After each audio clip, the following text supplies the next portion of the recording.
Attention operators, today you will learn about the Mossberg 590A1 shotgun, why it is the best pump shotgun on the market, its ease of use, and of course, the tactics to help you prepare for the unpreparable. So backhand that like button and click the subscribe button for more, and we'll get right into it. Now, some people think that the only option for content is high-speed, hardcore, tactical shit. And I completely agree. If you're having fun shooting guns out here and watching gun content, you're probably sick in the head. And guess what? You're in good company, so am I.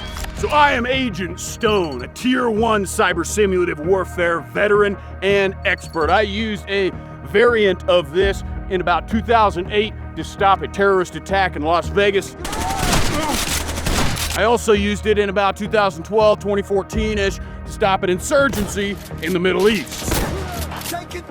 And as you can see, based on my equipment, obviously I know what I'm talking about. So now that you can trust me, you'll believe me when I tell you that the Mossberg 590A1 is the best pump shotgun on the market. Now, the 16th century was the first time humans developed what you'd recognize as a shotgun. This is my boomstick!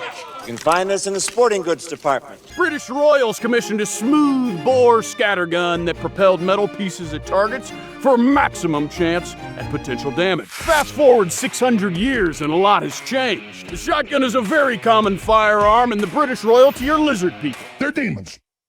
They're frickin' interdimensional invaders. Originally, the scattergun was used for birds and other fast-moving objects, but over time, the shotgun became more advanced and capable of using different ammunition choices. Typically, you'll think of birdshot, buckshot, and slugs as your three main options, but by God, in this country, we have options. Vixens. You know what I'm talking about? Ooh, we're gonna have a lot of fixes? We're gonna have so many fucking vixens up in this motherfucker. There's bolo rounds, dragon's breath, flechettes with a bunch of flying needles, dime shot, and rubber duckies. All of which will frick you up, son.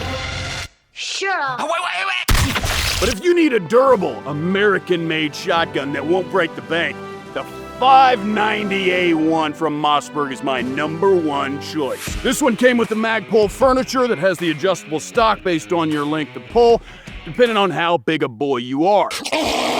There's an M-lock slot on the pump here, so you can put lights or grips. It's also outfitted with a pick rail on top for other digiscopes and ocular mechanisms. The A1 indicates that it's thick and hardy. Nice. Heavy wall barrel metal trigger assembly, dual extractors for increased durability and reliability in the field. Now, I'd recommend being at least a 200-pound brick shithouse if you want to wield the shotgun as your primary weapon. It's inherently obvious that victim weight operators will get tossed around a little bit more. Now, most of my time with this shotgun has been in Cyber Simulative Warfare, of which you can do a ride-along through my Discord. Okay, the link will be down in the description below, but it only exists for current or former TAC Force 1 members. You can hang out, shoot some terror bots, and relive the glory days before the world is fully taken over by the globalist cabal. Until then, go help an old lady cross the street. You're wrinklier than my dad's balls. No. Or put some stray cats out of their misery for the good of the world. Now,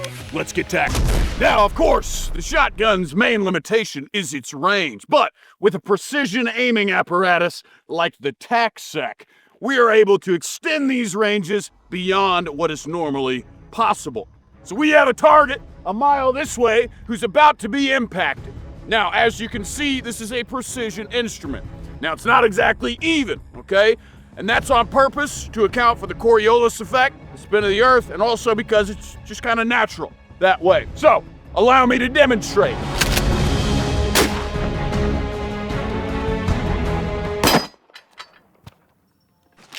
This next tactic is for when you're completely dry, out of ammo, got nothing left. It can only be done if you have an extreme level of control of your autonomic nervous system. So, what I've been doing this entire time is stacking and organizing shells inside of my lower colon. At a moment's notice, I can retrieve baby bird shotting these rounds back into action. Allow me to demonstrate.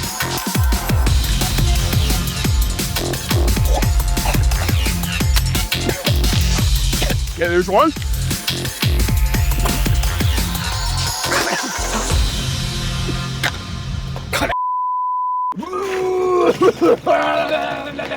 All right, now let's talk about bayonet tactics, okay? A lot of people teach that the bayonet is your last-ditch option, okay? I disagree. I like to start with the bayonet because that ensures that I'm gonna get a shot on target.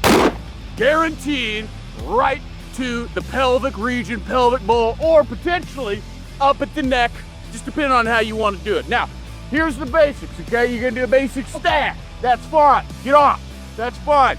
They also teach a little combo, which if you press X and then you hold L2 and press X again, you can get your secondary stab right there. So that's what I like to do, but depending on your level of faith, some much more incredible things are possible. So watch this. The sword of Jesus Christ! Ugh.